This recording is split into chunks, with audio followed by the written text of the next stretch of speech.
তো প্রথমে পাবদা মাছটাকে আমি ভেজে উঠিয়ে নেব। আজকে পাবদা মাছ দিয়ে আলু বেগুন দিয়ে রান্না করব। তো অনেক দিন ধরে পাবদা মাছ আলু বেগুন দিয়ে খাই না, তো আজকে প্রথমে বেগুনটাকে আমি হালকা করে ভেজে নেব। এই যে দেখছো কড়াইতে বেগুনটা দিয়েছি, আর এখন হালকা করে ভেজে তারপরে উঠিয়ে নেব। এই যে এক সাইড ভালো করে হয়ে গেছে হালকা ভাজা, আর এক সাইড একটু ভাজা করে এখন উঠিয়ে নেব। এই যে দেখতে পাচ্ছ দুটো মাত্র বেগুন দিয়েছি, আর পাবদা মাছও 6টা, বেশি না। আর এখানে সামান্য জিরা ফোড়ন দিয়ে দিয়েছি আমি। তো এই যে দেখতে পাচ্ছ, আর একটু সামান্য তেল দেবো, তারপরে আলুটা দিয়ে দিলাম। আলুটা দিয়ে আলুটা একটু ভাজা ভাজা করে তারপরে আমি মশলাগুলো একে একে দিয়ে দেবো। তো এই যে আলুটা আমার ভাজা ভাজা হচ্ছে, আর এদিকে ভাজা হয়েও গেছে। তো এতক্ষণে আমি মশলাটা রেডি করে নিই। এই যে দেখো, এই যে মশলাটা আমার রেডি করে নিয়েছি। এখানে জিরা ধনিয়ার গুঁড়ো, হলুদ, মরিচ, তারপরে একটুখানি আদা রসুন আছে, আর আছে লবণ।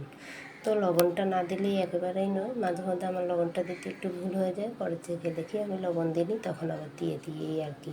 কিন্তু তরকারিতে যখন শুরু থেকে লবণটা দিই তখন যে স্বাদটা হয় পরবর্তীতে সেই স্বাদটা পাওয়া যায় না। আর এটা আমার প্রায় সময় একটু হয়ে যায়। তো তোমরা অবশ্যই আমার মতো করবে না। আর এদিকে একটুখানি ঝোল দিয়ে দিয়েছি, ঝোল দিয়ে এখন ঢাকা দিয়ে দেবো।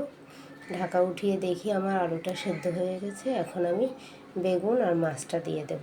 এই যে দেখতে পাচ্ছ আমার বেগুন আলুটা হয়ে গেছে, আর এখন মাছ বেগুনটা আমি দিয়ে আবার ঝোলটাকে খানিকক্ষণ ফুটিয়ে নেব। 5-6 মিনিট ফুটিয়ে তারপরে আমি একটুখানি জিরের গুঁড়ো দিয়ে নামিয়ে নেব। তো এই যে দেখতে পাচ্ছ মাছটাকে সুন্দর করে আমি দিয়ে দিয়েছি, আর এদিকে বাটিটা একটু মশলা লেগেছিলো সেটা আমি বাটি ধুয়ে দিয়ে দিচ্ছি ঝোলটা দিয়ে।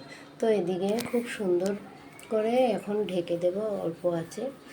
তো এই যে দেখতে পাচ্ছ ঢেকে দিয়েছি, আর এদিকে ঢাকা উঠিয়ে দেখি আমার তরকারিটা একদম খুব সুন্দরভাবে হয়ে গেছে, আর গ্রেভিটা একদম পাতলাও না একেবারে গাঢ়ও না। আর আমি এখন জিরার গুঁড়ো দিয়ে তরকারিটাকে নামিয়ে নিলাম। তো ভালো থেকো বন্ধুরা সবাই। নমস্কার, আদাব তোমাদের সবাইকে। এভাবে একদিন রান্না করে খেয়ে দেখো, অসাধারণ হয়েছে, তরকারিটা খুব ভালো হয়েছে খেতে। তো আজকের ভিডিওটা এই পর্যন্ত।